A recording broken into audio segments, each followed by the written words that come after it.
Why do I not trust this?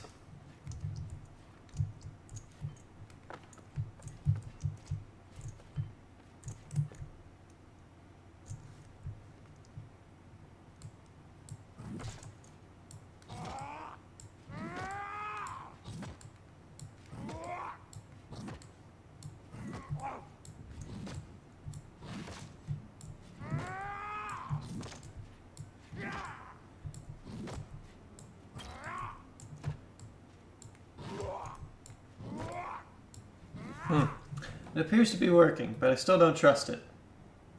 Like, really, really don't trust it. I don't know what's going on with this guy. It feels a little sinister, to be honest. But we'll give it another shot. Let's go. Wait a minute, what did that say? I don't think I've ever read that before. Go wherever the Skaven rear their ugly muscles. Oh. Huh. Alright. I had never actually read that. And I wonder if I can put this candle out. Yes, I can. Holy crap. I'm going to make it dark as heck in here. And can I put these out? No, I can't. That's a shame. But I can put you out. Ah, darn it. Anyways, I'd left off on Nergal. I just finished what I wanted to say about him. He's perhaps one of the most interesting of the Chaos Gods, though all of them are very, very interesting. And of course I talked about his countless ills, all those types of things, and you know what's going to happen in the future. The other thing that I wanted to mention was what were the legions that follow each of the Chaos Gods, because in the 40k universe there are Primarchs, and these Primarchs are often considered to be a Chaos Lord of one. Oh god. These guys are all pretty low level. But anyways, the Death Guard are the main proponents of... Oh no! I just realized what level this was too. Oh, this is going to be so hard. Okay, well let's see if I can teach him a thing or two. I have actually done this level before. It is definitely not worth it for the loot that you get. As being a professional Vermintide player as I am, perhaps the best Vermintide player in the world, I can tell you right off the bat, Wheat and Chaff and Well Watch are just missions that you should never ever ever do. But, alright. Hello Horned Rat, welcome back. It appears that XSplit de-authenticated my stream account for a second. I don't know why it did that, but it did. So that was fun. I got to deal with that for a minute. He's fighting like 5 storm vermin all by himself. I feel kind of bad for the dwarf, so I'm going to help him. Takes 3 hits to kill a storm vermin with this weapon, I've learned. Excellent. Good job, bot. Ew, Well Watch. I know, this is the hardest level known to man, but for whatever reason, this team of 20-somethings have decided to give it a shot, so... And the world, right? Anyways, let's talk again about Khorne. This video, when I post to the YouTube channel, will be called Khorne. The other ones will be called Nurgle, Slaanesh, all that stuff. Now, what are Khorne's titles? How powerful is he? And how does he equate to the other Chaos Gods? Khorne is the Lord of War, the Lord of Rage. Uh-oh. Well, let's check the stream. Stream seems to be working alright. These guys just seem to be bugged. Am I going to be DC'd from the host here for a second? God, whenever I want to start talking, like, it just seems that today is working against me. And hello, Druid Bean. Welcome back. Yeah. Well, I don't know if Vermintide's going through some problems or if I'm just going to go strange. But anyways, I'm just going to press ahead with my talks. They've got their beady little eyes on some nearby wells, and the You didn't finish last time. PP. Now. Not now. Can't wait. Okay, I'll talk about the White Scars in their entirety. I am not doing this mission with bots.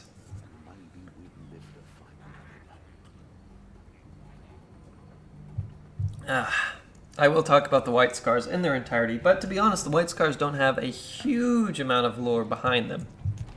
Yeah, right. Compared to some of the other Space Marine chapters, but that's okay. Khorne, the Lord of War, the Lord of Skulls, the Chaos God of Blood, Death, and Anger. It's worth noting that Khorne, in his duality, is also the Lord of Honor, the Lord of Combat, and the Lord of Self-Preservation. He's pretty much survival of the fittest in its incarnate. And as I've mentioned earlier, the world or the realm itself that he inhabits is at war with each other. There are several defining features about the Khorne's realm. Now, I've talked earlier that Nurgle's realm is basically a giant garden that, looks a lot like any garden. It's just filled with horrible, decaying areas. Hello, human. You have a frilly hat. It looks alright. Khorne's area is basically a giant dwarf mountain range that completely covers his realm in a giant kind of circle. These mountains are just erupt at all points in time and spew out huge amounts of molten brass. Hi. Why are you shouting? Maybe he's a viewer.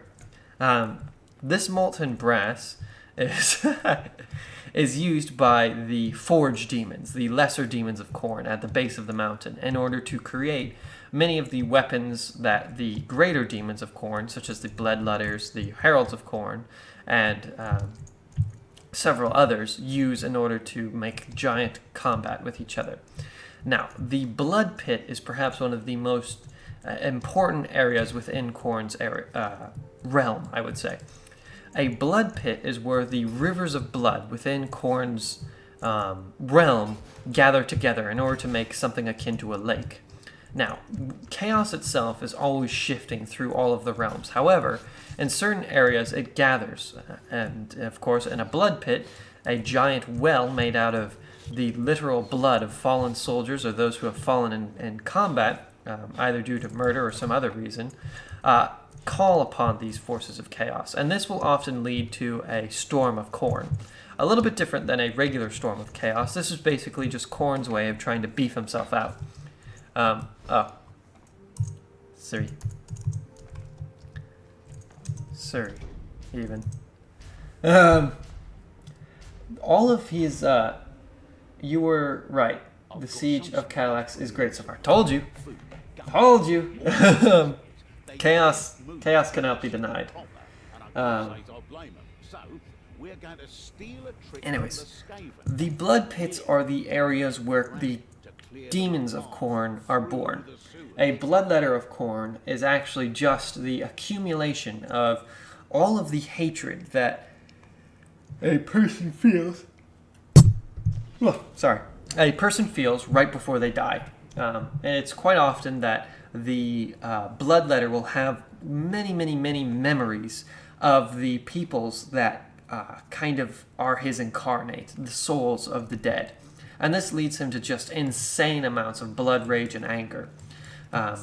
One of the most prevalent features of the creatures of Khorne are, of course, their lack of ranged combat. I've mentioned earlier that that Nurgle doesn't have a whole lot of followers, and this is mostly because it's hard to convince people of what Nurgle is and therefore become a true follower.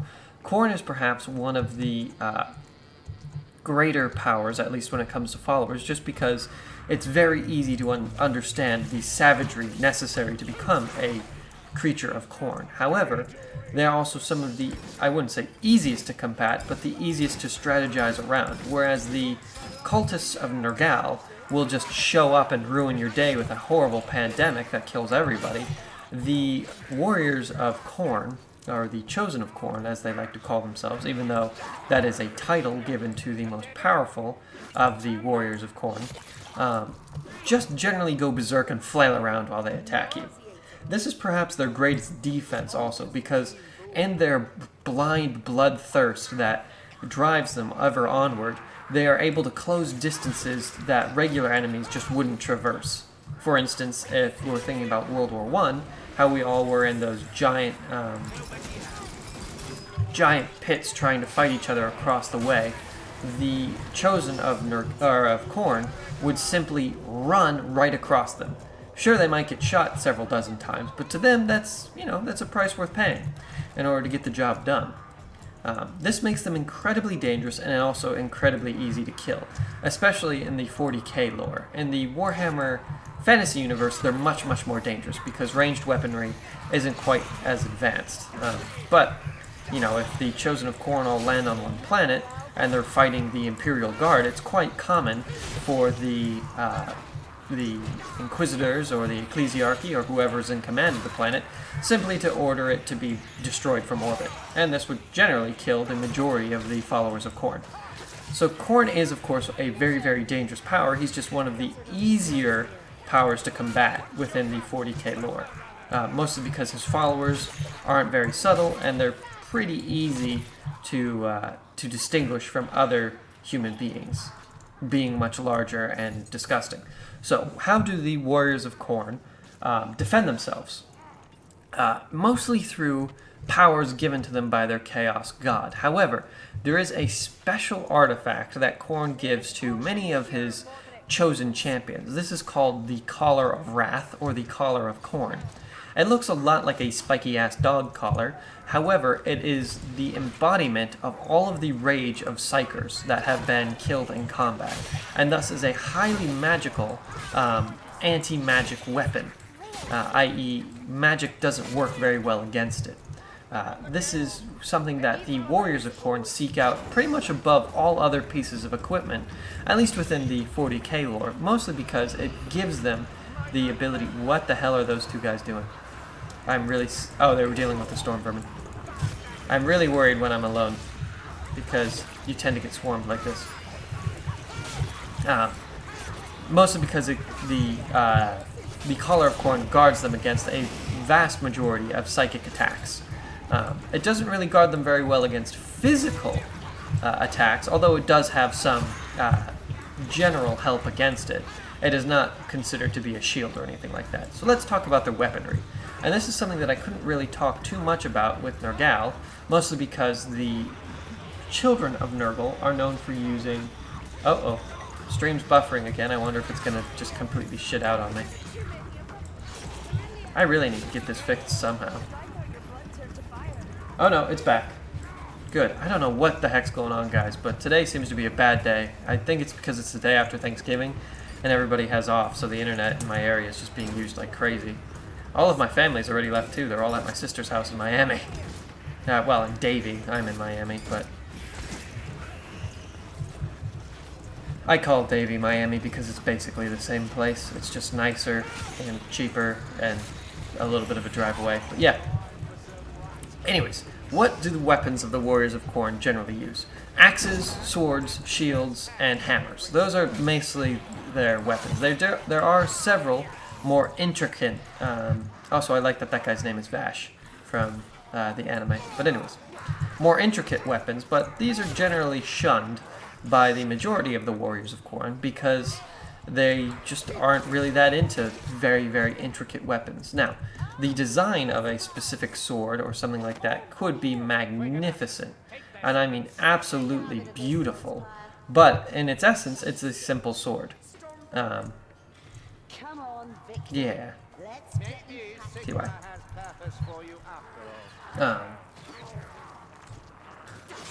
Nicely done, everybody. Whoa, that's a Skaven. That was the elf. The shields are not normally used as a weapon of honor, although the grindy melee kind of combat that takes place between the Warriors of Khorne and other members, especially in the Warhammer Fantasy universe, is extremely necessary because they just need that staying power. So whether or not that's just some Games Workshop fluff, and whether it would actually take place if Khorne was a real creature is unknown. It's widely considered, though, that shields are a commonplace within the hordes of Khorne. As I mentioned earlier, the blessings of Nurgle are that he gives his children, as he does consider them his children, the ability to no longer fear death, nor feel pain. In fact, their sole purpose is to bring death and pain to others so that they can persevere through the death and pain in order to become better people. Khorne gives his guys a multitude of other interesting mutations. The majority of these are to grow both physically and not really mentally, but acquire greater senses. So you're more able to... So Grotek is basically the warrior worshipper of Khorne, because he is a berserker that kills everything and everyone. Kind of. He doesn't kill everything and everyone, and that's what makes him uncorny. The fact the fact that he's unwilling to kill children and women and others of his own race are a testament to the fact that he has not been given over to Khorne. Why are we carrying these? I mean, it's going to be pretty cool when we set them all off, no doubt. I'm going to toss this over the edge and go grab the other one. Uh-oh. I'm stuck. Where did that barrel fall? Can they actually get me? No. I found an amazing new, Oh. I am the greatest Skaven Slayer. I found a very cool new bug. I'm unwilling to go down there, though, because I have a fear of death. Hello, little friends. Excellent. More rigor in my aim, huh? Are they climbing up? Yes, they are. Excellent. So along with the greater senses and the larger bodies, Khorne, much like Slaanesh, works off a principle of addiction. Nurgle, of course, as I mentioned earlier, does not work off addiction. The reason I'm making reference to this is because Khorne and Nurgle are pretty much exact opposites in the way that they treat their followers. Khorne does not really care if 1,000,000 of his followers die every second, as long as it feeds the blood pits. Because simply speaking, he'll just get more of creatures from the blood pits eventually, so there's no reason for them not to die. And the fact that their death adds to the blood pits helps quite a bit. Just die. Come on. There we are. Thank you, young blood. Hammers are just much more impressive at killing those things. There's that barrel. We never did get to activate it. So who becomes a worshipper of Khorne? This is the other part that I wanted to add in on. Anybody that feels inadequate physically. Now, this is something that a lot of people are kind of like, what? Because obviously the warriors of Khorne are great warriors to start out with, or at least they're generally military men. Those being the ones most likely to find themselves in points of murder and contention. Although there are several mobsters and other things like that that have turned out to be worshippers of Khorne. I'm just going to hit this. Why didn't that go off? Okay, it is. Running, running, running. There we go. Get on up, human. We need you. Excellent. Good job, everybody. Okay. I will guard our rear. I think, yeah, it still one-shots those shitty rats. Oh yeah, I have one of these. Present! You might want to leave, Elf. Yep. Good job, everybody. Whoa! Excellent. Back to my talk about the Chaos Gods. So, oh god. Khorne, as I mentioned, does not give a shit about his followers. Nurgle does, Slaanesh does, kind of, and several other, or the other Chaos God, Tzeentch, is perhaps the least interested in his followers, but at the same time the most interested. Least interested in their physical well-being, most interested in what they have to do. Talking a little fast here because I'm literally fighting a bazillion Skaven. Single-handedly carrying the team here as I go down, constantly. Come on, loot dice! Yes! Give me the loot dice, thank you. Good. Where? She'll have to come up, and I can heal her then. Come on, get up here. Excellent. It gives me a little bit of a heal, too.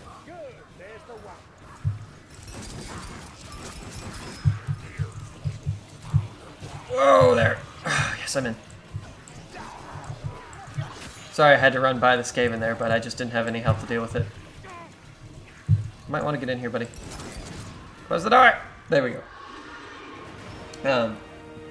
So warlords and things take the Khorne into his... warlords are generally Khorne followers. But as I mentioned earlier, it's generally due to their own inadequacy. So let's say that a warrior kills a dozen soldiers, right? But at the same time, he suffers wounds, and because of that, he is angry. Khorne might come to him and say, you know what, I can give you some more power. Or if he's just particularly vicious guy, he might go to Khorne and say, you know what, I need some more power. And this is actually quite commonplace within the Warhammer and Warhammer 40k universe.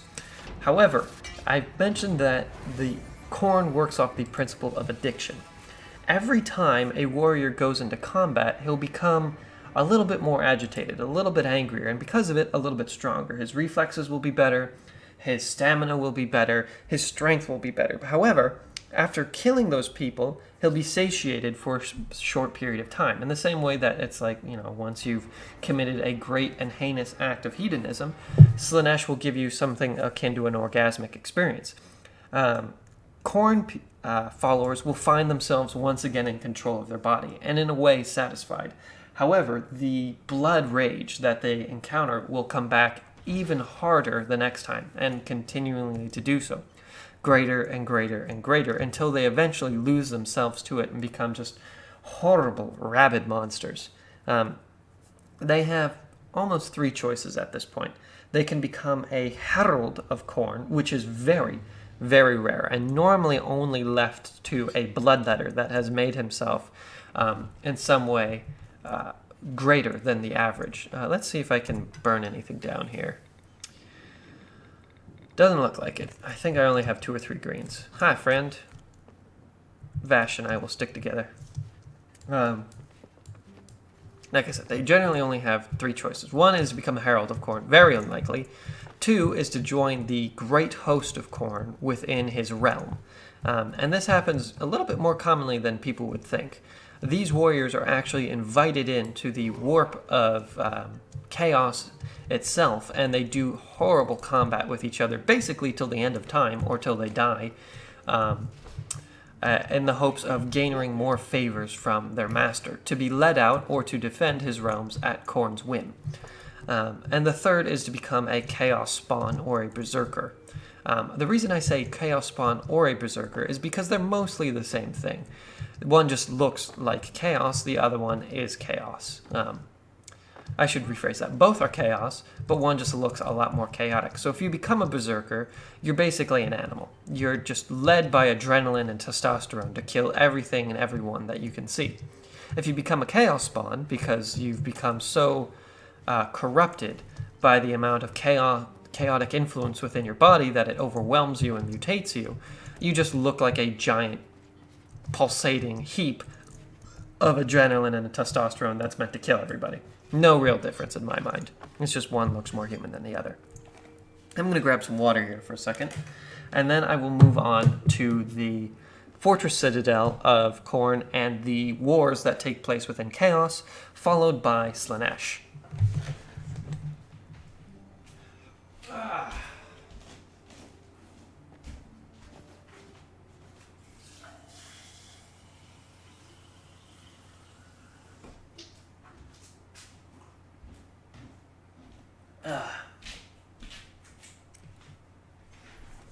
By the comet, keep going.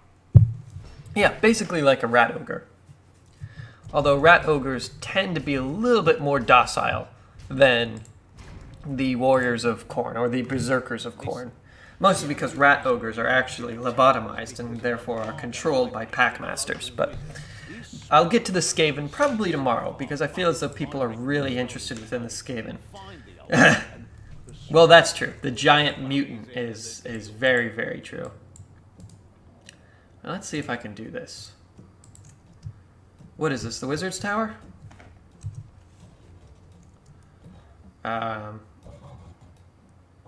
White shouldn't be an option on Nightmare.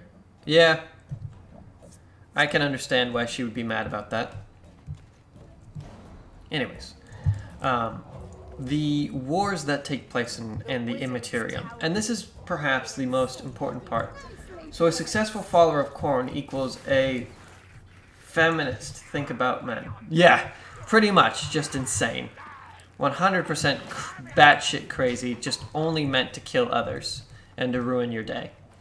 That's a weird joke, Horned Rat.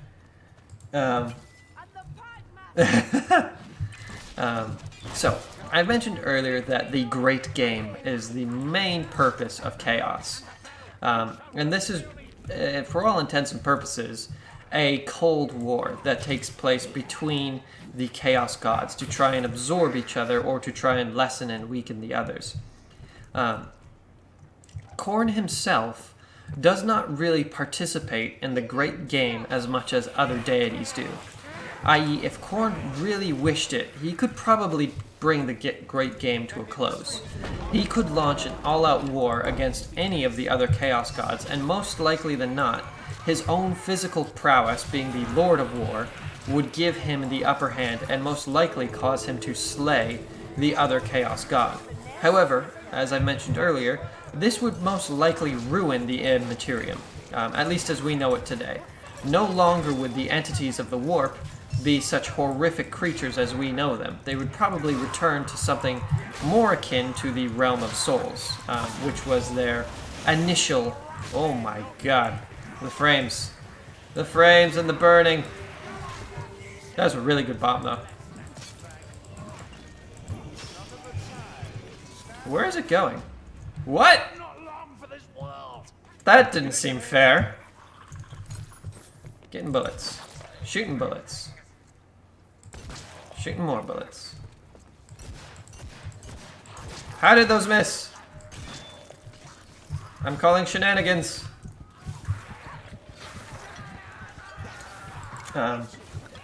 So, as I mentioned earlier, the wars that take place. Khorne himself is often actually invaded. And this has to do with the nature of Khorne. Because he's a survival of the fittest type of creature, he often actually entices the other Chaos Gods to send legions against him. The Great Citadel of Khorne is probably worth noting, along with his Skull Throne, which I haven't mentioned. Now, you might notice that I'm talking a lot more about Khorne than I did Nergal. Mostly because Nergal's... Nergal himself is a lot more insidious. So therefore we know a little bit less about him than we do about most of the other Chaos Gods. Of course, we know quite a bit about all of them, but as to the most lore, it would probably be Khorne and Slaanesh that we know the most about. Being mortals, it's a little bit easier for us to understand their particular brand of chaos. So, oftentimes, like I mentioned earlier, the Chaos Gods will send armies into Khorne's realm. Now, whether or not this is to sharpen the army's kind of resolve or to make them greater warriors is kind of unknown. It's widely considered, though, that the Chaos Gods at this point kind of understand that they're unlikely to get anything done with these armies. In fact, the majority of these armies are actually turned back at the great brass volcanoes at the edge of Khorne's. These volcanoes often spew out demons of molten metal that rise up in the defense of their liege lords' lands and destroy the armies before they're actually able to get anything done. Uh-oh. I really do feel as though the Skaven might be a little buggy today. Oh, we found a sack rat, though. Improved firebomb and a potion of strength. Ah! What is hitting me? I'm not liking the hammer as much as I once did. I feel very slow and unable to turn around in times to get hit. Pop Nurgle is love. Back from the sushi bar, just in time for Warhammer goodness. Yeah! Yes, no. Tzich is definitely the most insidious of the gods, the most likely to get you while your back is turned. However, Nurgle is not a direct god by any means, in the same way that Khorne is. Ow!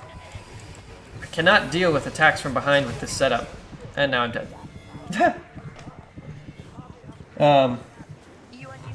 Papa Nurgle is love, Papa Nurgle is life. He is the most beautiful of all the Chaos Gods. Although I am strictly a worshipper of Tzitz and Slaanesh, I like to think of myself as a follower of Chaos Undivided. Anyways, let's move our talk over to Slaanesh, the newest of all of the Chaos Gods within the Warhammer 40k universe, and perhaps just as old as all the other gods within the rest of the Warhammer Fantasy universe. The Prince of Pleasure, Lord of Excess, the Perfect Prince, and the Prince of Chaos are his names. Now, it's worth noting that Slaanesh kind of gets a bad rap, and I'm not saying that mostly because I like what Slaanesh has to say. I'm saying that because the other creatures of chaos generally do not like him as much. They see him as an interloper, a newcomer, that type of deal. They're not really hugely a big fan, especially Khorne.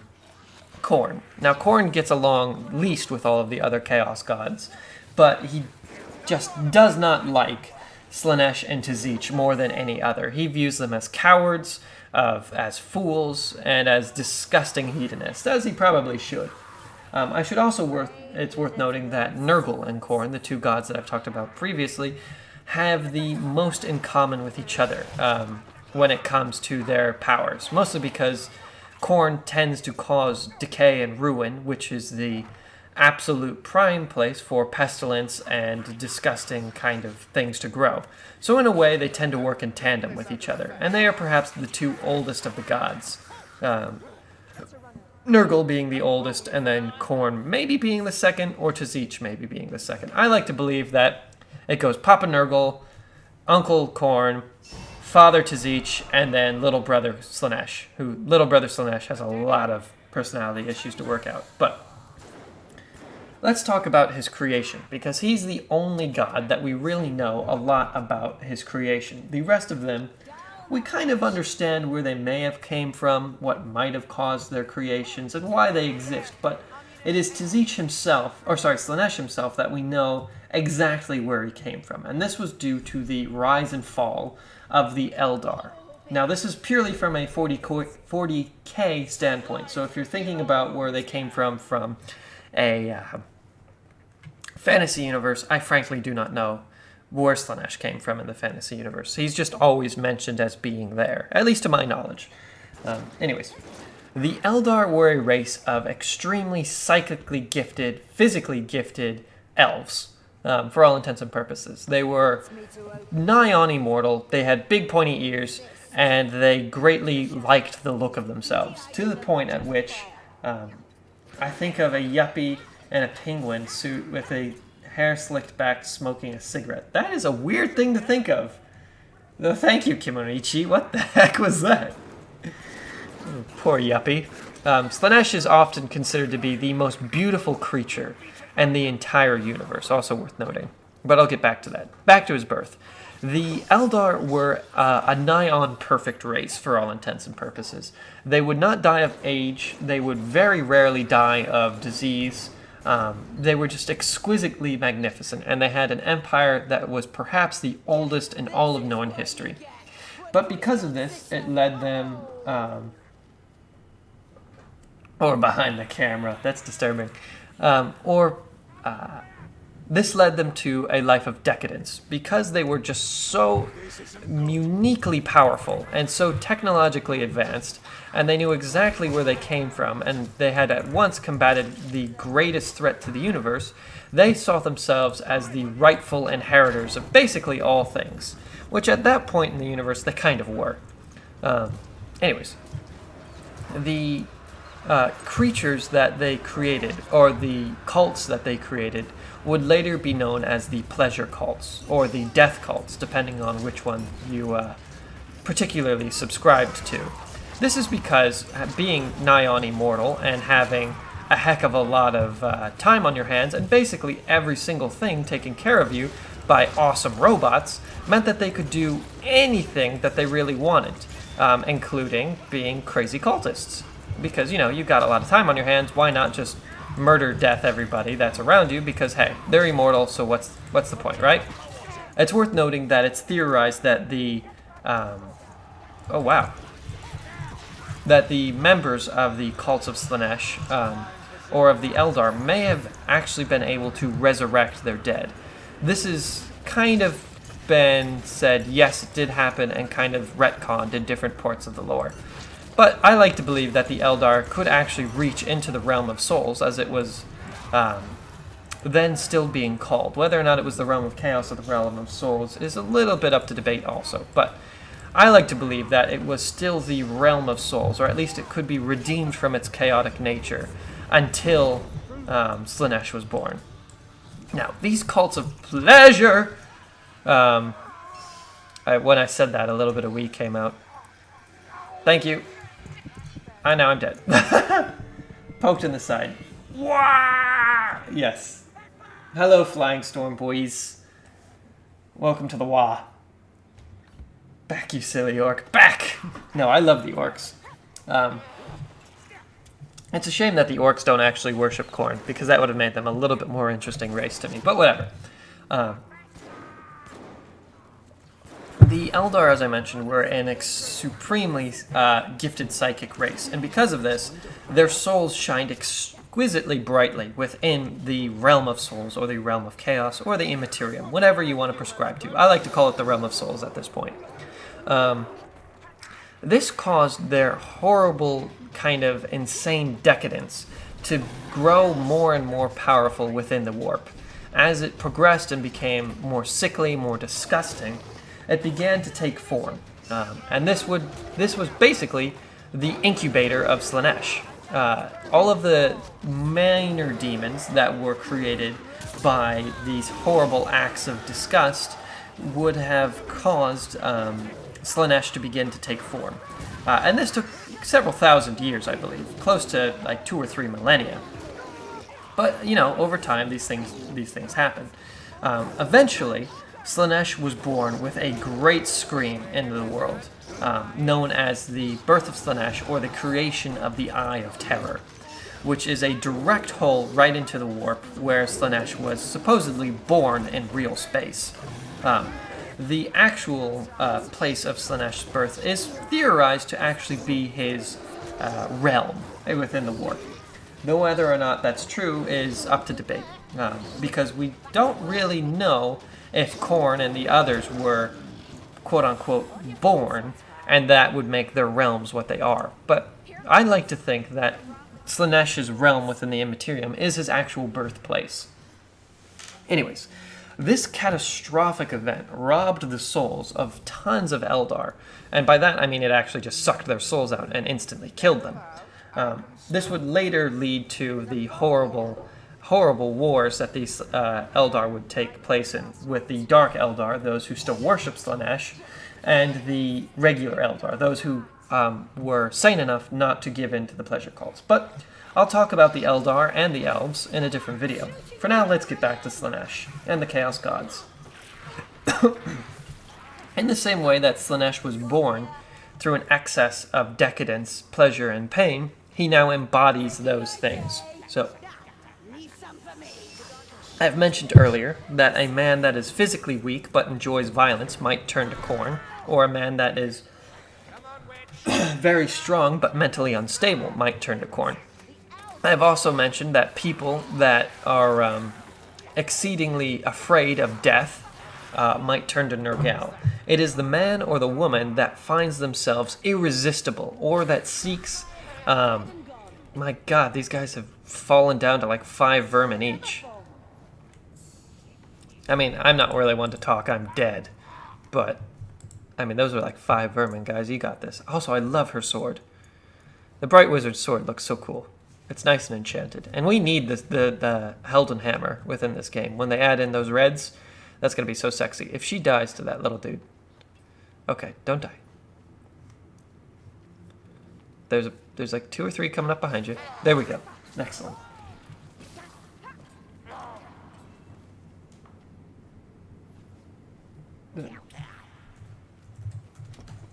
Excellent.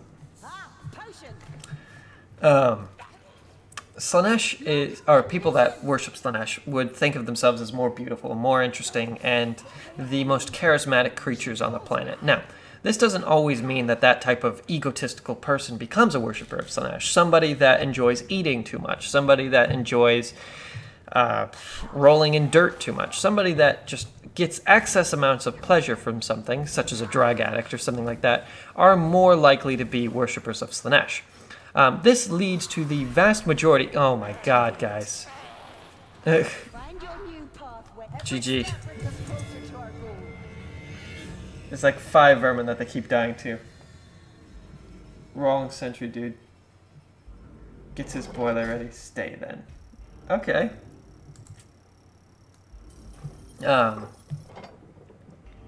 Also, if you haven't already, please hit that subscribe button because it would help me a lot.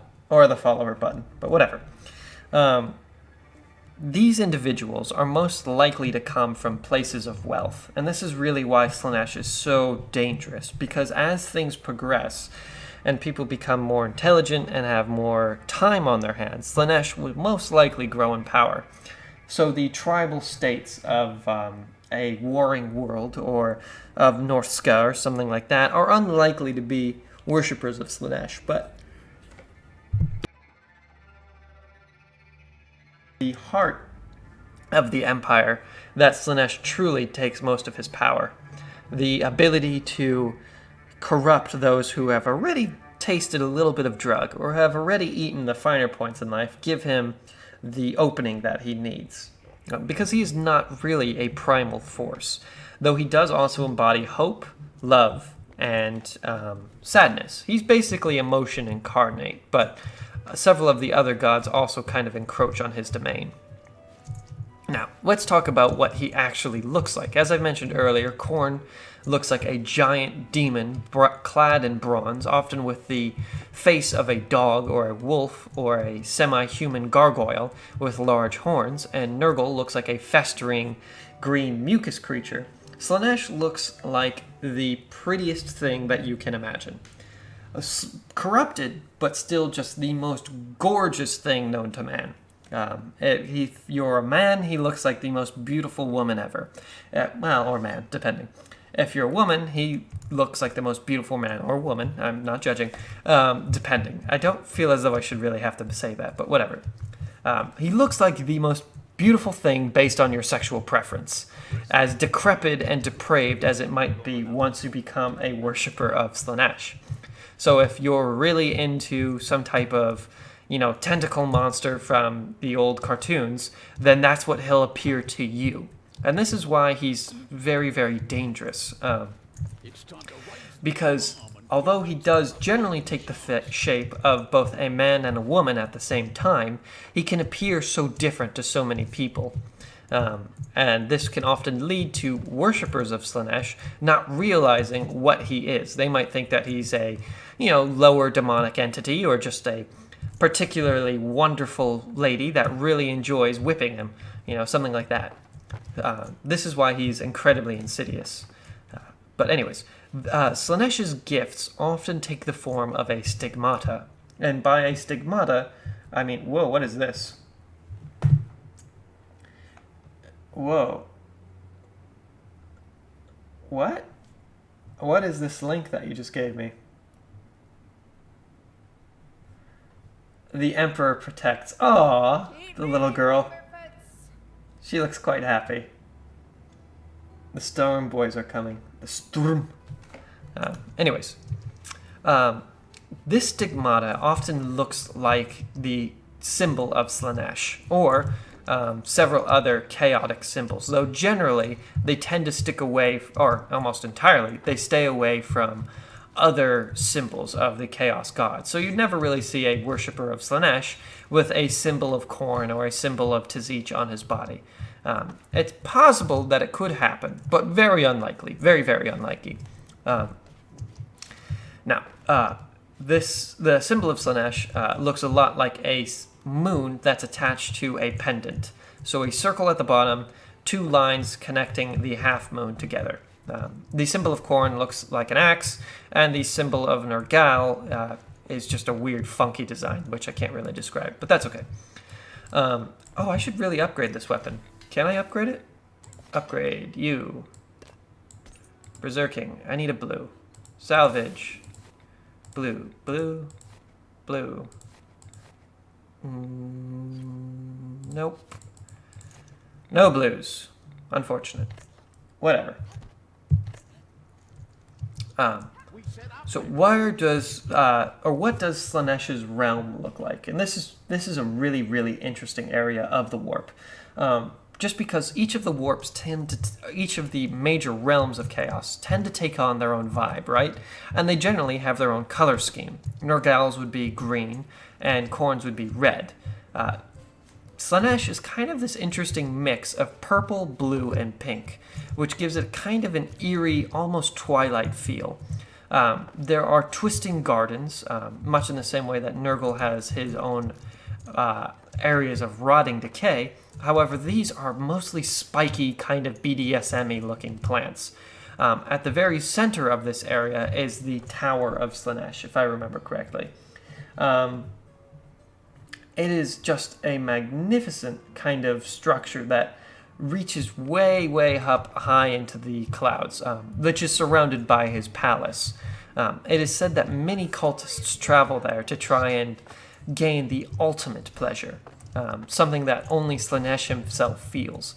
Now, this is another interesting point in time to mention something about the Chaos Gods.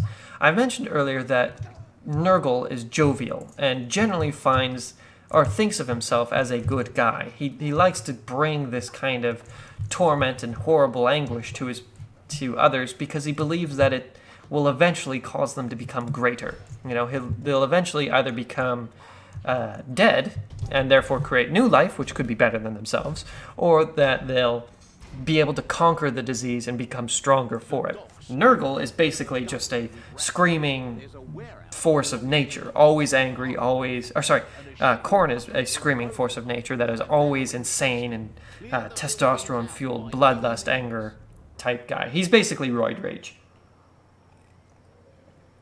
It is unknown whether or not Slaanesh actually feels pleasure. Now, I know that this is a strange thing to say, but it is through Slaanesh's followers that we kind of glean this insight.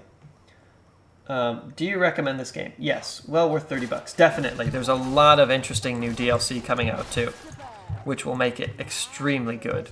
They're adding in some more loot systems and things like that should help the game a little bit, because right now it's a bit repetitive. But I've also put like 50 hours into the game, so, you know, if 50 hours is worth $30, then definitely. Where are we? Here we are. Up here. Excellent. I guess we're going to the left first, huh? Not many people go to the left first, but I like the change. That's a good deviation from the norm. The horrible warp moon. Out of my way. Anyways. The Palace of Slaanesh is just the most magnificent building ever seen. In the same way that Slaanesh himself is the embodiment of beauty, many of the things that he creates are just absolutely magnificent. And I mean, they are just works of absolute majesty. Giant wrought pillars and high Gothic, beautiful Renaissance-style castles, and wonderful kind of just every type of architecture that you can ever think of is part and incorporated into his palace in order to try and give him and his followers more pleasure by both sight and through other means. Now, I've mentioned earlier that Slaanesh takes fat people into his... did that guy just push me off? No, he did not. Takes fat people into his care, quite commonly, actually. One of the greater diseases that can often be seen within Imperial society, or greater mutations, is to become a giant rolling ball of fat. And I didn't mean that to be hurtful, by the way, in case somebody incorporated that as a hurtful comment. But it's quite common for... Oh my god. Okay, she's got him. Silly bot, can't make a jump. I could have sworn I just saw a Packmaster. Like, swore it on my mother's grave, I just saw a Packmaster. That was terrifying.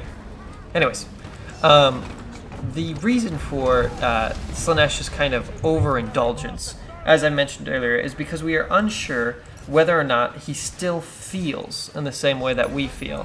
It's presumed that he does, of course, but I like to think that he no longer can. And this is due to the fact that, much like Korn, his powers come through something akin to addiction. Quite literally, actually, in his case, addiction. Every time that you do something Slaneshi, he'll give you a little bit of his own, I don't want to say power, but the wonderful mystique. Mr. Frump! I will save you. I will save you, Mr. Frump. I am not going to save you, Mr. Frump. There is way too much shit around you. I tried. You're a wonderful friend and good viewer, but I had to leave you to die. It was for the good of the team. Don't hate me. Ah! How are they dying? Wow. I killed all those guys without even having to hit them. That's how OP I am. There should be ammo in the middle if I remember correctly. Oh, excellent. I'm at like full health. Anyways. Ow. Over time, the pleasures that you once gained from doing something that was semi-normal, such as, like maybe you find it extremely pleasurable to eat your piece of pie. Thanksgiving just came by. Yes, I am fat. Daddy fat sack. And, of course, Slanesh made it feel much, much better than even eating the average pie. He'll eventually take that away from you. He'll say, you know what, too bad, so sad. You need to do something a little bit more interesting. And just eating that regular piece of pie will be like eating one of the worst things ever known to man. Like, it would just be so disgusting for you to even try and eat it. You're just unable to do so. So eventually you turn to more and more interesting foods. You might try, okay, well, my pumpkin pie wasn't good enough. What if I put whipped cream on it? And for a while, that will do it for you. But, of course, Slanesh being Slanesh, he needs more power. So eventually that won't be enough for you either. And you'll have to say, okay, how about my pumpkin pie with cherries on it? And so on and so forth. To the point of which, the only way to gain pleasure is to eat the newborn babies in your pumpkin pie on top of 400 pounds of baked ziti with rada rada rada, so on and so on. And it keeps skewing further and further out of control. Now, it's theorized, and it's stated, at least in some of the lexiconums, that Slanesh gains this pleasure as both power and pleasure for himself. However, eventually, it has to reach a critical mass, right? Like, you can't just keep going on in this way because there just frankly isn't enough to give you pleasure anymore. And this is why I kind of believe that Slanesh is treading a fine line between being one of the most powerful Chaos Gods and one of the Chaos Gods that actually has a time limit on him. I have no idea. He seems to be alright, though. How are they doing? Good. I'll just hold the stairs. I don't think that there's too many Skaven charging them. Excellent. Where are they? Yeah, they're all coming up the stairs. Or one is, at the very least. Oh, hello there.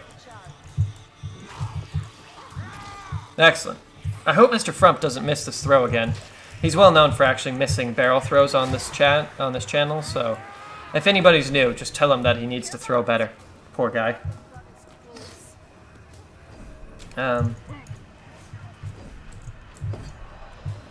Only a bit though. I thought I saw something that said something about the Alpha Legion, but I was incorrect. The Alpha Legion's one of my favorite legions, by the way. Along with the 11th and the 2nd Legion, the unknown legions of man. Anyways, back to my talk. I believe I've talked quite a bit about Slanesh and his theories of power and all that such, so I'll talk a little bit more about him and then move on to the final Chaos God, Tzich. And then from there, I will talk a little bit about the entities that exist within the warp itself, and the abilities of these entities, and I think then I'll be good for the day. But anyways, the demons of Slanesh. I've mentioned earlier that there are demons born from blood pits and demons born from chaos gods themselves. The favorited demon of Slanesh is known as the Demonette, or basically just a female demon. Did I just block that? That was strange. Ignore the gas. Oh, I could use those. Thank you, friend. Oh, there was no... Oh, there was an ammo box here. Whatever. I keep seeing that fat on chat, and it makes me think that somebody wants to ask me a question, but nobody's asked me a question, so I'm just going to keep talking. Anyways, the Demonette is a creature spawned. It's theorized 100% from Slanesh's own pleasure gardens. These are women, or at least humanoid creatures, in most cases, that have the arms of a crab or the tentacles of some other type of mutant. They're not exactly as stable as many of the other demons of, or greater demons of the Chaos Gods are. By this I mean that none of the demons of Chaos are very stable, at least in looks or in mutation. However, the Demonettes have a uniquely interesting mutation in that they tend to change dependent on what looks good at the time. So if a lot of people are interested in something that looks very different from the usual, they might look that way. That's just part of their... whoa there. Be careful, Mr. Frump. Just get on the boat. Get on boat. Leave me. No! I wanted to be a hero. I only had one dream. Oh, the boat isn't even here yet. Thank you, Mr. Frump. I appreciate it. I do like being able to one-shot these little guys with this huge-ass hammer.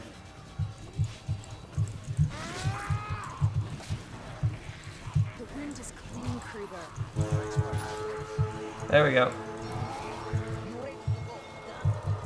Excellent. I just wanted to clear those out for 1 second. Good. I'm done with my chat on Slanesh now. The Demonettes are amazing, beautiful creatures, but I've talked too much about him. He's one of my favorite Chaos Gods, and he's one of my, just more interesting Chaos Gods. But I feel as though we've talked a lot about him and the abilities that he has. So I'm going to move on to one of the lesser-known gods, Tzich. Now this is perhaps the god that I know I've mentioned earlier. We don't know very much about them, but in reality, it's very hard. Wow, a 4. Am I going to get a blue? Yeah, son.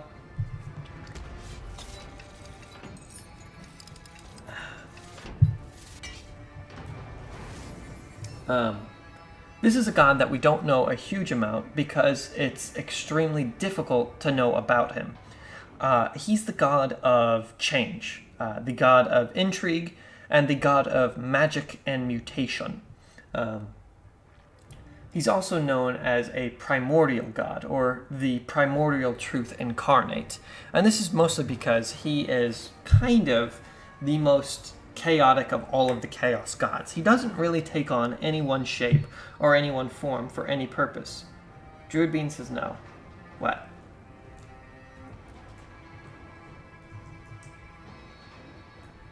Ah!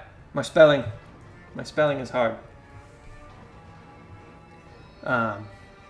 What are we doing? Oh, apparently we're returning to the end. Sorry, everybody.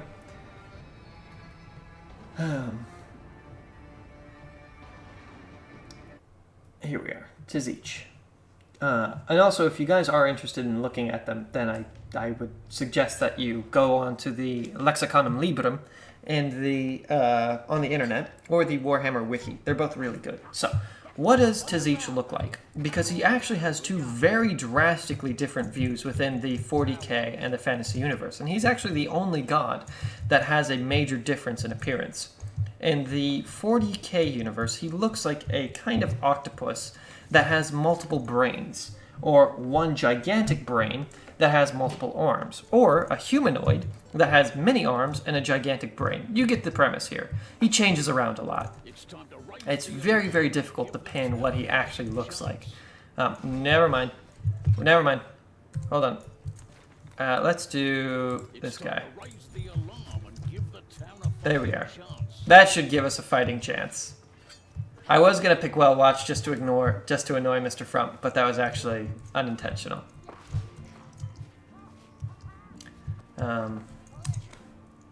I rolled 0 out of 1.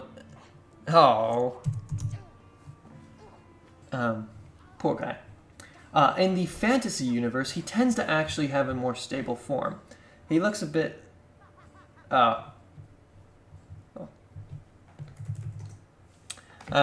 He tends to look a bit more like a bird, or at least avian in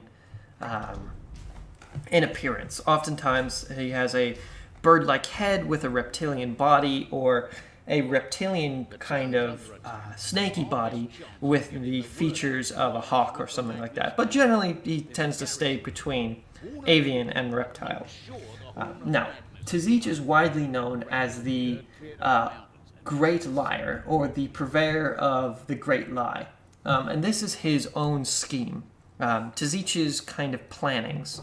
From the very beginning of time, the first creature that ever won through subterfuge or through lie, assassination, something like that, gave Tzich power. And anybody that seeks to further their position through the acquisition of knowledge is most likely to become a follower of Tzich. Now, what does Tzich's realm look like? This is the realm that we actually know the least about, because the other four the other three, I should say, tend to be a little bit more orderly. I know that sounds strange, but they generally seem to have a very good theme about them. Tzich is pretty much mutation and magic manifest, which can cause his entire area to look drastically different one day than it does from the other. However, in general, I would think of Tzich's realm as kind of being a swirling mass of chaos energy, where anything can really manifest. Now, it's not overly chaotic in the form of malicious in the same way that Khorne's realm is.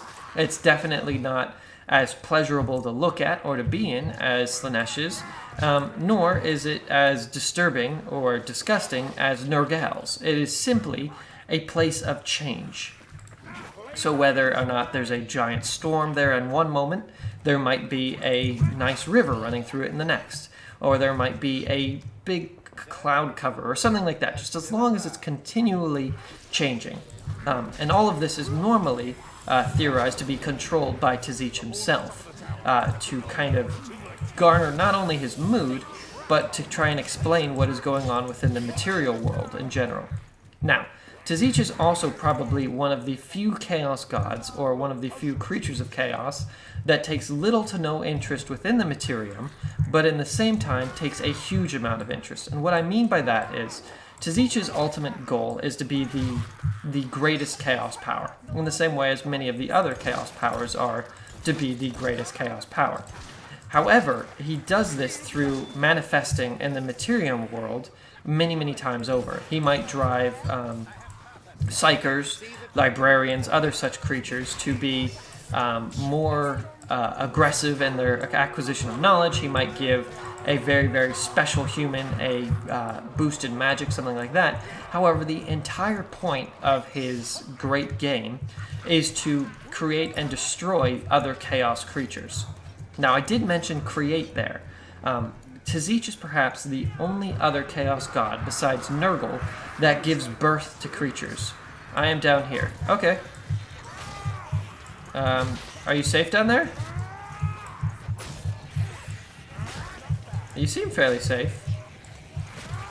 So I'm going to assume you're okay. God, having a big two-handed hammer works really well. Come here, you disgusting creature. Excellent.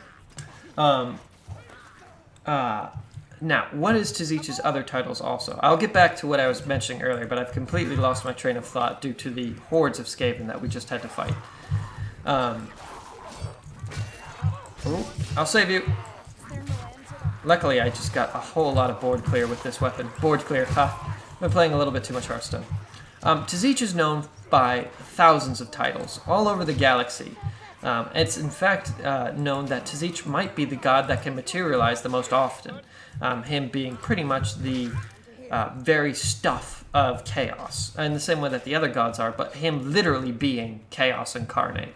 And this is kind of strange to think about, but if you can imagine blue in its purest blue sense. That is what Tzich is to chaos.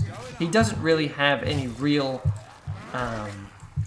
I don't want to say purpose, but it is basically just chaos itself. And this is one of the reasons why fellow scholars within the Warhammer world might believe that Tzich is actually the oldest Chaos God, because he is pretty much just Chaos, although he is definitely a more spy-oriented form of Chaos. Now, I've talked a lot about what Tzich is, what he looks like. His symbol is that of an eye that is generally surrounded within a kind of flow of magic. He's probably got the most whimsical of all of the looking of all of the Chaos symbols. He also has the Star of Tzich, which is a symbol that looks a lot like Chaos. Whoa! Hello there. Chaos Undivided, but it has the Eye of Tzich in the middle.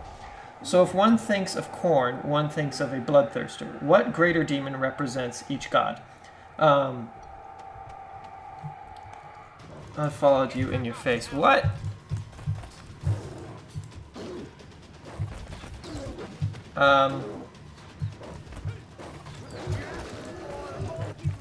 Here we go. The demonettes would be the demons that I would think of when it came to Tzich. The Nurglings would most likely be the demons that I would refer to when thinking of Nergal. And the winged spirits of Tzich would most likely, not Warhammer, but anyone else want to join Jon Snow stay dead? Oh yeah, Jon Snow needs to stay dead. Because I believe he will stay dead. It doesn't make sense if he actually comes back, but... Yeah, dude, Game of Thrones coming up pretty soon. That's going to be really good. I'm really looking forward to it. Oh, I actually have a healing pot. Maybe a drink will get my humors back. There we are. That was really off topic, Jon Snow. You are off topic, Jon Snow. Come on, I'm trying to shoot you in the feet. Uh-oh. No. Yes, we do want 2 Grims.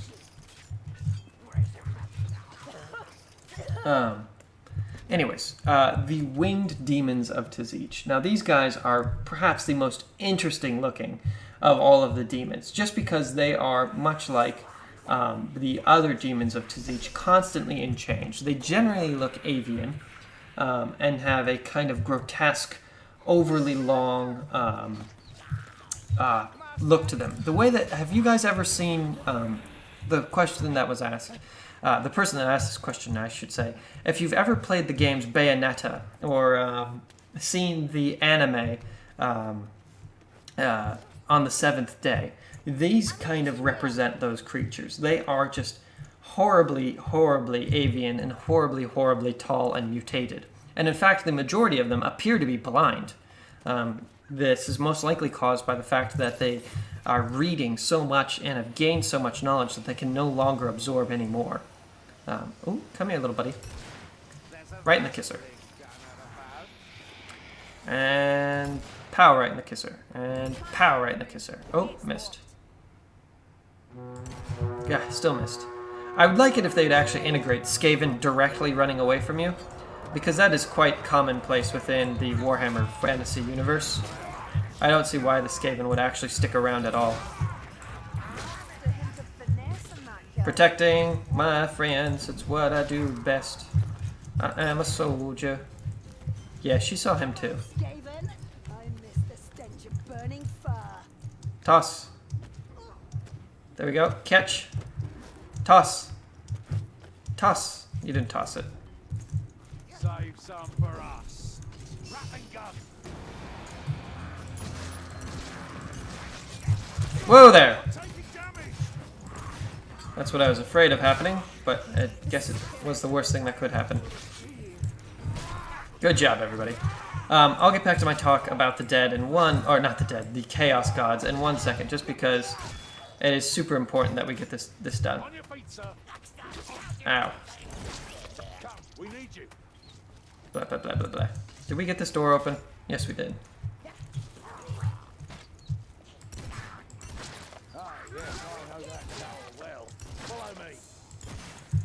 Excellent. Nicely done, everyone. Alright, back onto Tzich, and I should actually look at the stream chat. And I hope they sacrifice Daenerys to Tzich. I mean, the many-faced god. Yeah, you are correct. Tzich is basically the many-faced god. I wish you were an ale. You healing up, AZ? No? I guess he wants to wait till he goes down. Why don't you heal up? I'm gonna give you a quick heal. Come here. You're about to die. Let's heal you. I'll grab that. Yeah. We have a lot of healing pots. There's no reason not to use them. Maybe like the Dogs of War and the anime Hellsing. The Alucard summons. Yeah, they not really so much, but I can see what you're saying. They have a lot of eyes. They kind of come out of the darkness, that type of feel. Yeah, I can see what you're saying about that. And by the way, I love the Hellsing anime. That was actually like the first anime I ever watched, was the old one. And then I ended up watching the entire OVA when I was older. But yeah, definitely worth a watch if anybody hasn't seen it. I hear their claws skittering on stone. Anyways, back to Tzich. What Space Marine chapter follows Tzich? And this is kind of a more interesting point within the lore of Tzich himself. He actually has a library called the Black Library, and if anybody's ever bought a book off of Games Workshop, it's actually called the Black Library. Pretty cool, huh? But basically all of recorded knowledge is within that library. This could be anything from the conspiracies of a connoisseur or a governor to destroy all humans, or an orc warlord that is yet to happen, something like that. But basically everything is written in these books. Sometimes even things that have not yet come to pass. And this is what makes Tzich so supremely powerful, because he is able to predict and to manipulate the world in such a way. It's theorized that every single thing that has ever happened and ever will happen is directly connected to the will of Tzich. And whether or not this makes him a good or a bad guy isn't really well known. There we go. Are you coming, Mr. Frump? Did you gotta go potty? I'll stand guard over you. Don't you worry, Mr. Frump. Oh, he's back. Alright. Let's go.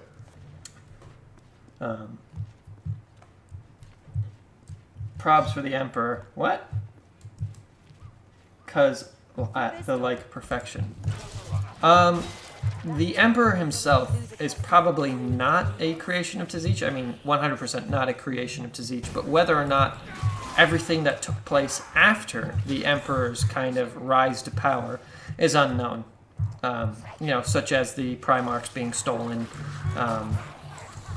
the ruinous powers taking control over Horus, all that type of stuff. The corruption of Magnus the Red. Those things were all definitely caused by Tzich and by his followers.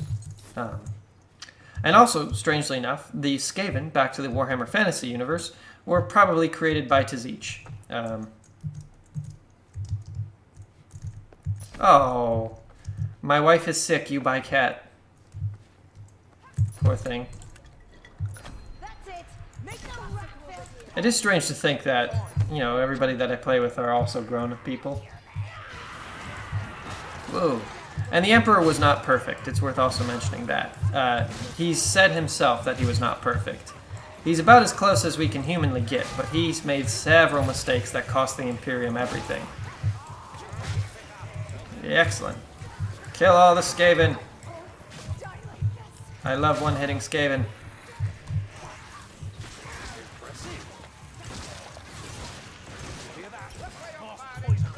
Excellent. Oh, and if anybody actually heard the, hello, the Flying Storm Boys. Welcome back, you wonderful orc. I'll probably talk... Just the one Grim? No. Ow. Ow. I'm in a lot of pain. Thank you, Elf. I saved you. What? There we go. Anyways. Leaving so soon, Sergeant. Heresy. If anybody saw the new Warhammer Total War trailer for the orcs, that looks really good. Having the orc guy in chat made me rethink of that. But it showed Grimgore Ironhide doing Grimgore Ironhide stuff, and that looked like a lot of fun.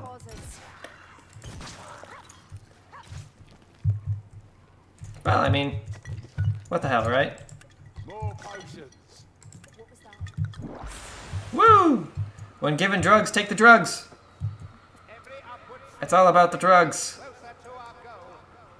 Yeah, yeah, yeah. I should really pop a potion before the end of this also.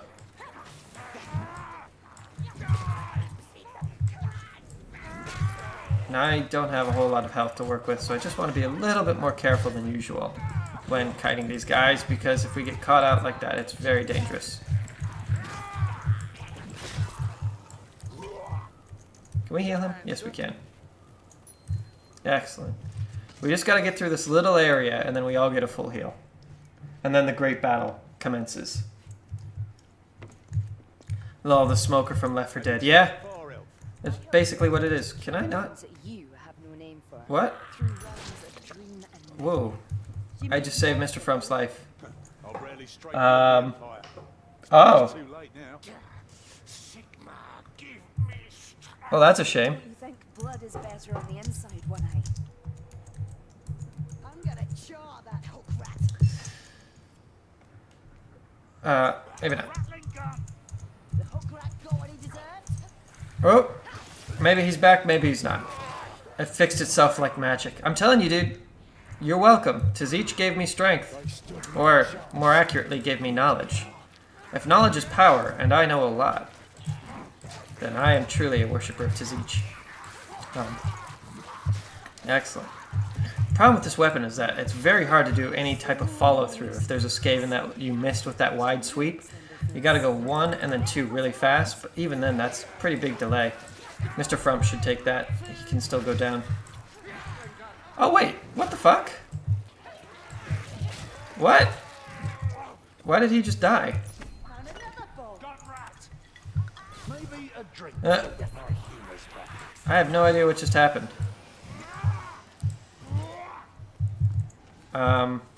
Okay then. Assassin rat.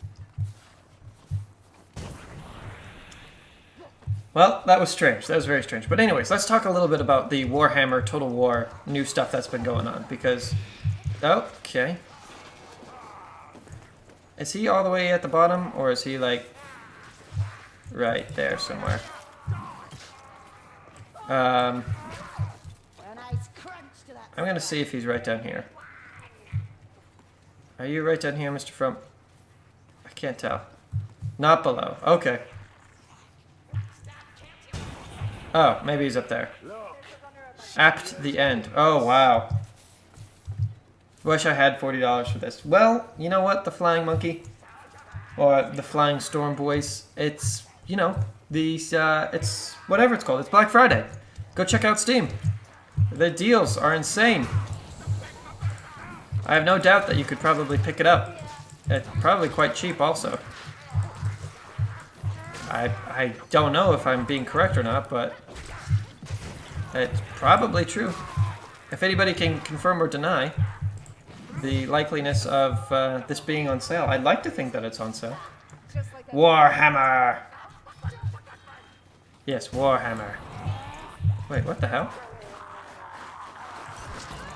Whoa there! My god. Yeah, whoever did design the respawn points in this game aren't really the most intelligent.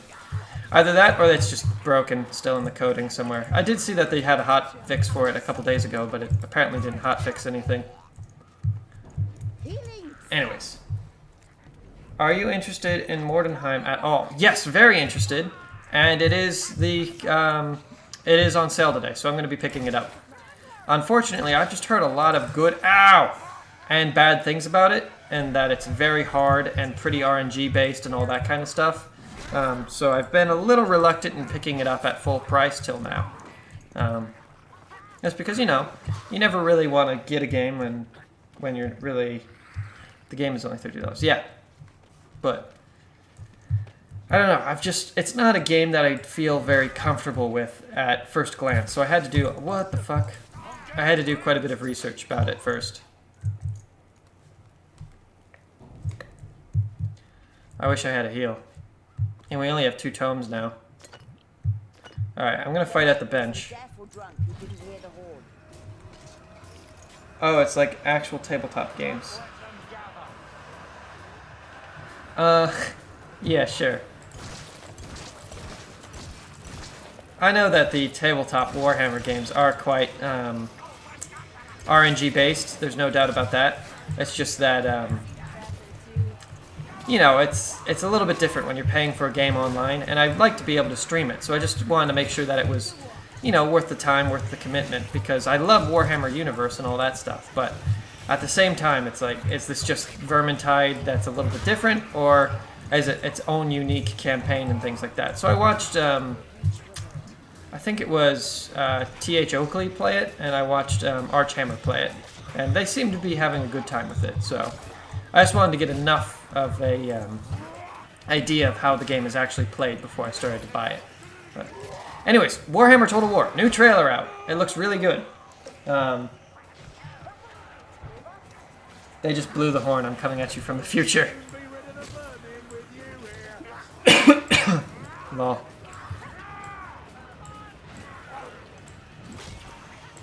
I think you're coming at us from the past there, Druid Bean. Anyways. At least from when I read that. I could have posted that 5 minutes ago.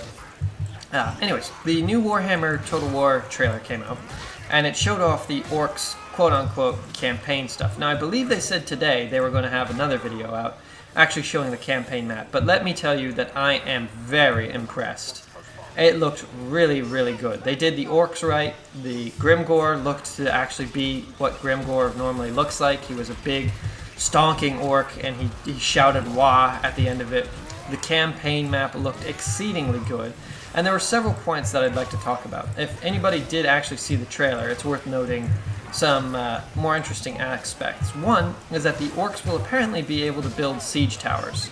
Now, this isn't really very common within orc society, but they normally, you know, just kind of swarm up walls by using ladders and other types of things. But I guess it could happen. You know, I don't really see it happening, but I guess it could happen. Probably for game balance reasons. Yes, they are. I love Arch Warhammer's videos. They are insanely good. So, yeah, good shout out to that guy. He doesn't have a whole lot of viewers. I mean, granted, I don't have a whole lot of viewers. In fact, he has a whole lot more viewers than me, but definitely go check out his stuff, because it's worthwhile. He's a little bit more mild-mannered and less energetic than I am, and, of course, a little bit older, but yeah, do your thing, guys. Bye!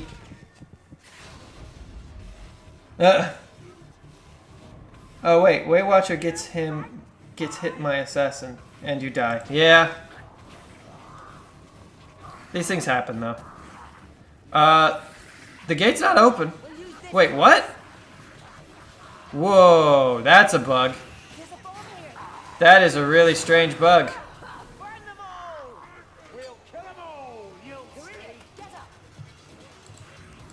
It's okay. At least we survived. Yeah, it wasn't the best idea. We tried hard. We tried really hard. We got pretty damn far. I'm going to actually take a break from talking here in a few moments just so that I can eat my lunch. It's about 12:30 here. Also, tell me how everybody's Thanksgiving went. I want to hear... I know that good old Loki is German, I just realized, and I have a feeling that Mr. Frump is like some type of horrible Portuguese mix of, you know, whatever. But, hey, I mean, at least we got some loot die. And I think that the loot die actually give me more stuff than anything else so far. Give me a loot. That's a 4. Is that another gem? God damn it. I have too many of these stupid gems. Yeah, I know, Druid Bean. It was pretty silly. While equipped, you take 40% less damage from Warp Storm bullets. Wow, that's horrible. It all happens, though. But I've given my testy on Chaos, so I don't really want to say too much about it, except for the other entities within the Warp. Now, this is pretty much lifted entirely from the Lexiconum and also from the Vaults of Terra. So, huge shout out to those YouTubers also. The Vaults of Terra are very good. But it's worth noting that there were lots of other entities within the warp, probably even before the warp gods. There might have been some semblance of the old chaosy gods at the time of the creation of these creatures. However, they are most likely the first denizens of the warp as we know it today. For Thanksgiving, I just played Dawn of War 2 Retribution. Well, good for you, buddy. Actually, wait a minute. Do I have you on my friends list already, bud? Because I feel like I saw you on Steam like the entire time playing Dawn of War Retribution. But good job, good job. What do we want to do? Also, did Loki get his game fixed? There we go. Oh, sorry, Mr. Frump. Druid Bean. Lord Jesus. You know, if you just click F, like anywhere in the world, you'll be able to do that stuff. That makes life pretty easy. Mr. Frump. Wow. I'm just going to select a mission then. There we go. Never mind. That was a bad idea. Okay. This is doable.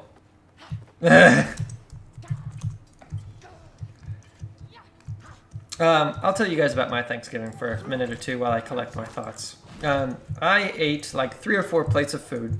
Everybody came over to my place because I've got a nice big place. You don't know me on Steam. Okay. Well, if you ever want to play, forged 4 swords and a dagger and 1 longbow. Got a longbow. Ha! It happens. But the magic's faded, and that is far from good news. Find the wizard and solve Yeah, the problem. next month they're going to be changing it. Hopefully for the better. They really need to change it up a tiny bit to make things a little bit easier for everybody else. We're making some good progress here. Hopefully we can just keep on powering through these levels and make a lot of money. I just ate a quarter of pumpkin pie. Oh, Necromancer. Oh, I have an apple pie sitting downstairs for me and a little bit of pumpkin bread. No, wheat. It's because he's so bad. It's not much easier now. It's still really, really hard. Wheat and chaff is deliciously difficult. Hello, Skaven. The Wizard's Tower is actually surprisingly difficult, only due to its length, in my opinion. The longer a level is, the more difficult it is, unless it's a horde mission. Oh, we've already got a rat ogre. Where is said rat ogre? I don't see him, and that's what worries me.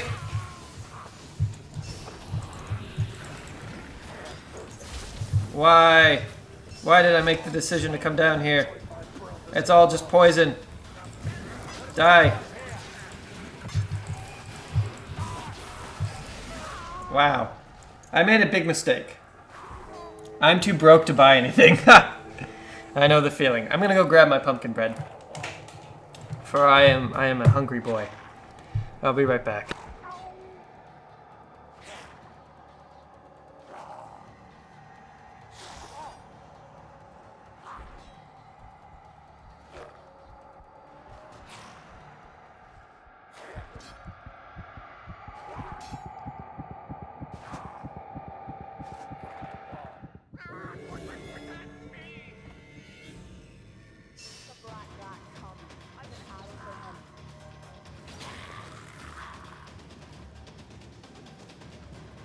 Medicine here, should anyone care.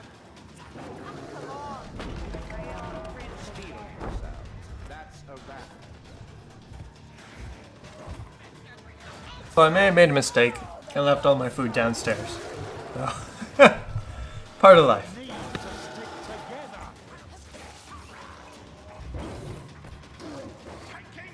Grr. I'm glad I didn't open up that doorway. All by myself, too. I would have been absolutely wrecked.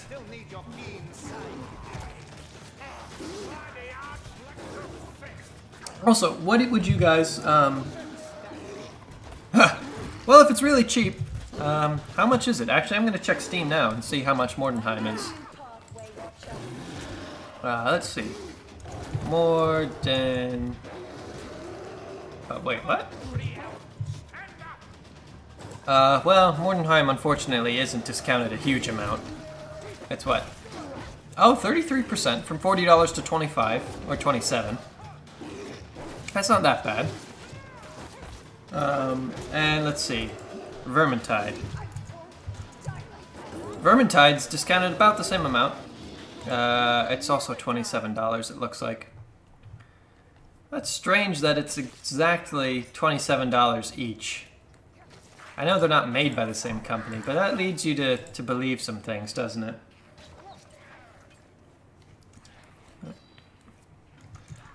And of course, if there's any viewers in here that are lurking, and anybody who already hasn't, I got pecan pie. Oh, I had some pecan apple pie yesterday. It was really good. I love pecan apple pie. Huh. How many of us are dead? It appears that there's only 3 of us, so the other person must not have respawned yet. Also, I have 2nd-degree burns on my foot.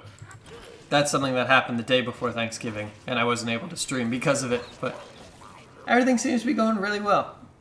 Oh, and I was going to say earlier, if there's, buddy, you might want to, yeah. If there's any faction that you guys would like me to talk about tomorrow, now's the time to ask, because I'm going to be doing one faction pretty much in its entirety. The moment Q doesn't work. Yeah, I know the feeling. I'll do one faction in its entirety to the best of my ability every single day, and that way I can upload these things back to the lore. And yes, you missed... Actually, we talked... we finished the White Scar lore just like 2 minutes ago. Well, that's really unfortunate, the Horned Rat. I thought you were in the chat because we literally just finished talking all about the White Scars, the Soul Drinkers, and the World Eaters. I am so sorry, but I can't recover it because then everybody else in chat would have to listen to me talk about the White Scars again. Oh. One day, buddy. One day you'll get your special video all about the White Scars. Don't you worry about it, though. As I was saying earlier, if there's anybody that...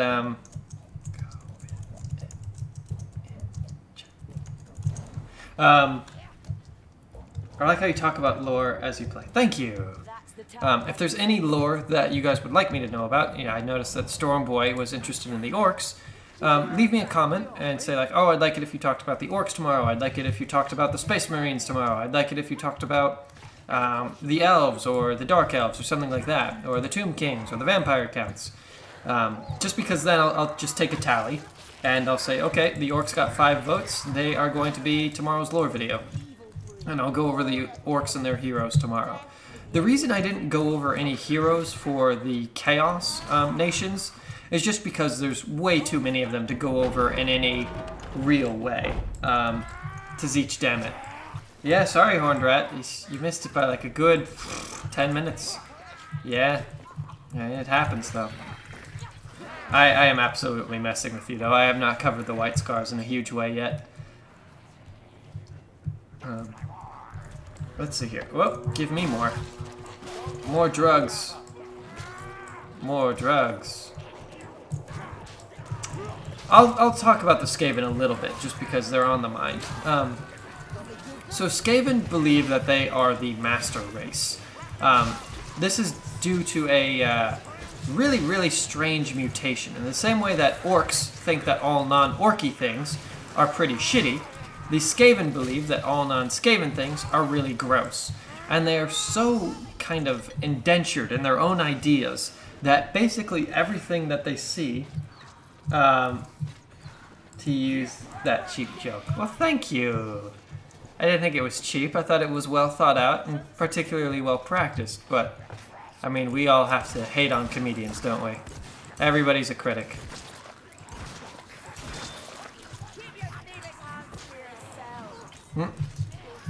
Anyways, the Skaven are egotistical in the grandest of all sense. They absolutely believe that they are the best thing ever. Literally ever. There's nothing better than a Skaven. When humans often are just so disgusted and they kind of cower in fear of them, that type of stuff, the Skaven think it's because, damn it, Saltspire. The Skaven thinks it's because they were just caught by how beautiful that particular Skaven is. There's no other way that the human would, react in such a way. I'm coming, buddy. You won't kill many rat men down there. They are generally horde animals. Orcs. Okay. It looks like we only have one vote, so we'll talk about the orcs tomorrow. In their entirety, including their gods, their greatest soldiers, their slaves, their offshoots, basically just greenskins in general, because they are a really, really interesting race.